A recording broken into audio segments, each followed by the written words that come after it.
Pregnancy के दौरान कुछ गर्भवती महिलाओं को सफेद पानी की समस्या बहुत ज़्यादा तो कुछ को बहुत कम होती है।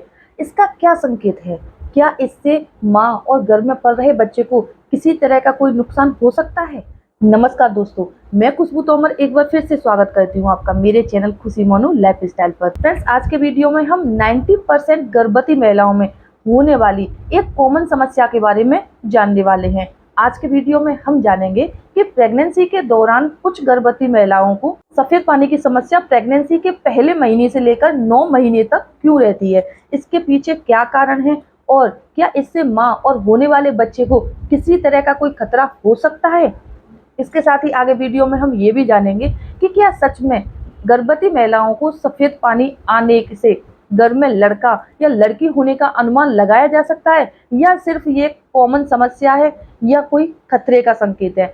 इन सारी बातों को आज के वीडियो में हम विस्तार से जानने वाले हैं। इसीलिए फ्रेंड्स, अगर आप माँ बनने वाली हैं तो आज का वीडियो बिना स्किप किए हुए अंत तक जरूर देखें। और अगर अभी तक आपने मेरे चैनल को सब्सक्राइब नहीं किया तो जल्दी से मेरे चैनल को सब्सक्राइब करके बेल आइकन को प्रेस करना ना भूलें, जिससे मेरे वीडियो की नोटिफिकेशन आपको मिलती रहे। तो चलिए फ्रेंड्स, बिना देरी किए हुए फटाफट से वीडियो को स्टार्ट करते हैं। तो देखिए फ्रेंड्स, प्रेगनेंसी के दौरान गर्भवती महिलाओं को वेजाइनल डिस्चार्ज होना एक कॉमन समस्या है और यह एक नॉर्मल बात है। और प्रेगनेंसी की पहली तिमाही से लेकर तीसरी तिमाही के दौरान आपके जो वेजाइनल वाइट डिस्चार्ज हो रहा है उसके रंग, टेक्सचर और वॉल्यूम में बदलाव भी आ सकता है। लेकिन फ्रेंड्स, प्रेगनेंसी के दौरान आपको जो सफेद पानी आ रहा है इसके बारे में कई सारी महिलाओं को जानकारी नहीं होती है और वह अपनी इस समस्या को हर किसी से शेयर भी नहीं कर पाती हैं, क्योंकि अधिकांश जो महिलाएं होती हैं वो अपनी इस तरह की जो समस्याएं होती हैं वो किसी से शेयर करने में थोड़ा सा शर्माती हैं और इन सारी चीज़ों को वो अकेले ही स्ट्रेस लेना शुरू कर देती हैं। लेकिन फ्रेंड्स, एक बात मैं आपको बता दूं, प्रेगनेंसी के दौरान आपको होने वाली किसी भी समस्या को आपको तुरंत ही अपने डॉक्टर से शेयर करना है और उसके बारे में जानकारी लेनी है। क्योंकि फ्रेंड्स, कई बार ऐसा होता है कि प्रेगनेंसी के दौरान होने वाली छोटी छोटी जो समस्याएं वो बड़ा रूप लेकर आपको और आपके होने वाले बच्चे के लिए खतरा पैदा कर सकती हैं। इसीलिए फ्रेंड्स, प्रेगनेंसी के दौरान अगर आपको वाइट डिस्चार्ज हो रहा है और वह अगर नॉर्मल है, उसके रंग, टेक्सचर और वॉल्यूम में किसी भी तरह का कोई भी बदलाव नहीं आ रहा है, तो यह होना एक नॉर्मल बात है। इसके बाद अब हम जानते हैं कि वाइट डिस्चार्ज होता क्या है। तो देखिए, आपकी गर्भाशय ग्रीवा और वजाइना में एक सफेद रंग का तरल पदार्थ बनता है जो आपके शरीर के अंदर की गंदगी को बाहर निकालने का काम करता है। और डॉक्टर्स के अकॉर्डिंग ऐसा भी माना जाता है कि गर्भवती महिला हो या महिलाओं में जो वाइट डिस्चार्ज होता है ना, उसके द्वारा आपके शरीर से आपकी जो मृत कोशिकाएं होती हैं वो बाहर निकल जाती हैं।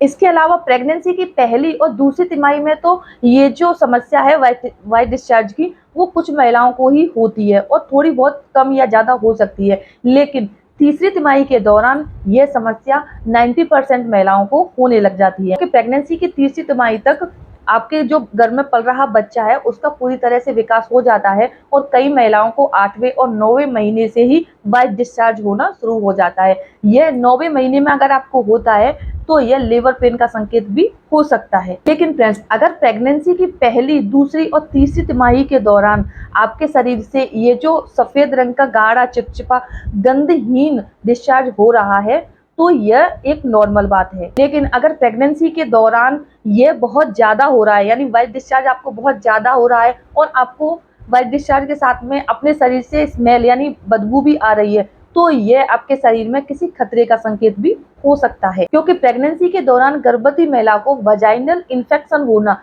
गर्भ में पल रहे बच्चे के लिए काफी खतरा पैदा कर सकता है। अब हम बात करते हैं कि प्रेगनेंसी के दौरान गर्भवती महिलाओं को जो वाइट डिस्चार्ज होता है इसके कारण क्या हो सकते हैं। इसका सबसे पहला कारण है प्रेगनेंसी, यानी कि प्रेगनेंसी में कुछ महिलाओं को पूरे 9 महीने तक वाइट डिस्चार्ज की समस्या होती रहती है और यह होना एक नॉर्मल बात है। इसका दूसरा कारण हो सकता है हाइजीन मेंटेन न करना, यानी कि साफ सफाई का ध्यान न रखना। तीसरा कारण हो सकता है गर्भाशय में चोट लगना, यानी कि प्रेगनेंसी कंसीव करने के तुरंत बाद से ही आपकी किसी लापरवाही की वजह से या प्रेगनेंसी में होने वाले किसी भी इश्यू की वजह से आपका अगर मिसकैरेज हो जाता है तो इसके कारण भी आपको प्रेगनेंसी के दौरान वाइट डिस्चार्ज की समस्या होने लग जाती है। चौथा कारण है प्रेगनेंसी के दौरान जरूरत से ज्यादा स्ट्रेस लेना। पांचवा कारण है बेकार डाइट प्लान करना, यानी कि प्रेगनेंसी के दौरान आपका संतुलित भोजन, पौष्टिक भोजन ना करना। छठवां कारण है मिसकैरेज होने पर। सातवां कारण है गर्भ निरोधक पिल्स का इस्तेमाल करना। आठवां सबसे बड़ा कारण हो सकता है आपको प्रेगनेंसी के दौरान डायबिटीज होना। तो फ्रेंड्स, ये है वो 8 कारण जिसकी वजह से प्रेगनेंसी के दौरान कुछ महिलाओं को व्हाइट डिस्चार्ज की समस्या हो सकती है। इसके बाद अब हम बात करते हैं कि अगर प्रेगनेंसी के दौरान कुछ महिलाओं को व्हाइट डिस्चार्ज की समस्या हो रही है तो इसे घरेलू तरीकों से कैसे दूर किया जा सकता है। जैसा कि फ्रेंड्स आपको पता ही है कि प्रेगनेंसी के दौरान हम बार बार किसी भी तरह की मेडिसिन का ज़्यादा इस्तेमाल नहीं कर सकते हैं, क्योंकि प्रेगनेंसी के दौरान अगर हम ज़्यादा दवाइयों का इस्तेमाल करते हैं तो इससे गर्भ में पल रहे शिशु को काफ़ी बड़ा नुकसान हो सकता है। सबसे पहला तरीका है कि प्रेगनेंसी के दौरान अपने प्राइवेट पार्ट का जो एरिया है वहाँ गीलापन ना होने दें, यानी कि थोड़ी थोड़ी देर पर या 6 घंटे के बाद या 12 घंटे के बाद सुबह शाम आप अपने इनर वियर को चेंज करती रहें। दूसरा तरीका है सूती इनर वियर्स का इस्तेमाल करें। तीसरा तरीका है प्रेगनेंसी के दौरान जीन्स और नायलॉन के कपड़े तो बिल्कुल भी ना पहने। चौथा तरीका है कि प्रेगनेंसी के दौरान संतुलित आहार लें और शुगर से मिली हुई चीजों का इस्तेमाल कम से कम करें, क्योंकि फ्रेंड्स प्रेगनेंसी के दौरान अपनी डाइट में बहुत ज्यादा मीठा खाने से या शुगर का इस्तेमाल करने से आपको यीस्ट इन्फेक्शन होने का खतरा बना रहता है। इसके साथ ही प्रेगनेंसी के दौरान आप कोशिश करें कि आप अपनी डाइट में प्रोबायोटिक्स फूड और संतुलित आहार का ही इस्तेमाल करें।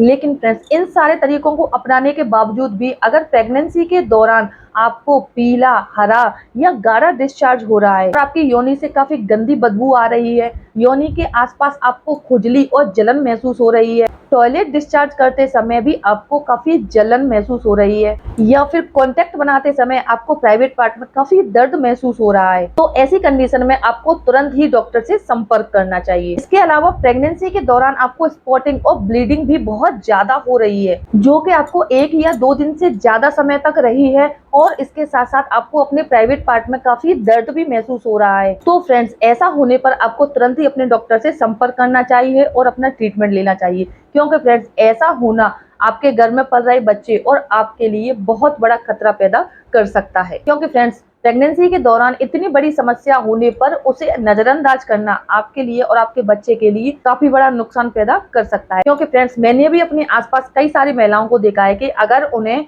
अपने प्राइवेट पार्ट से रिलेटेड कोई भी इश्यू होता है, कोई भी प्रॉब्लम होती है, तो वो अपने आसपास रहने वाले लोगों से, अपनी सास, अपनी ननद, अपनी जेठानी, अपनी बहन, मतलब इन सारे लोगों से डिस्कस करने में, बताने में बहुत ही ज्यादा हेजिटेशन महसूस करती हैं, उन्हें बहुत ज्यादा शर्म आती है। कई महिलाएं तो ऐसी हैं कि अगर उन्हें अपनी बॉडी के अंदर वाले पार्ट में कोई भी दिक्कत हो रही है, यानी कि अगर आपको इंटरनल एरिया में कोई भी प्रॉब्लम हो रही है, तो कुछ महिलाएं अपने हस्बैंड से भी इन बातों को शेयर करने में बहुत शर्माती हैं। तो फ्रेंड्स आप याद रखें कि प्रेगनेंसी के दौरान अगर आपको किसी भी तरह की कोई भी समस्या हो रही है तो आप अपने हस्बैंड को सबसे पहले बताएं और इसके तुरंत बाद ही आप अपने डॉक्टर से संपर्क करें। अगर ये वीडियो देखने के बाद ये इन्फॉर्मेशन आपको अपने लिए थोड़ी बहुत भी यूजफुल लगती है तो प्लीज फ्रेंड्स मेरे वीडियो को लाइक करें, शेयर करें और कमेंट में जरूर बताएं कि प्रेगनेंसी के दौरान आपको क्या क्या सिम्टम्स अपनी बॉडी में नजर आ रहे हैं। इसके साथ ही अगर अभी तक आपने मेरे चैनल को सब्सक्राइब नहीं किया तो जल्दी से मेरे चैनल को सब्सक्राइब करके बेल आइकन को प्रेस करना ना भूलें,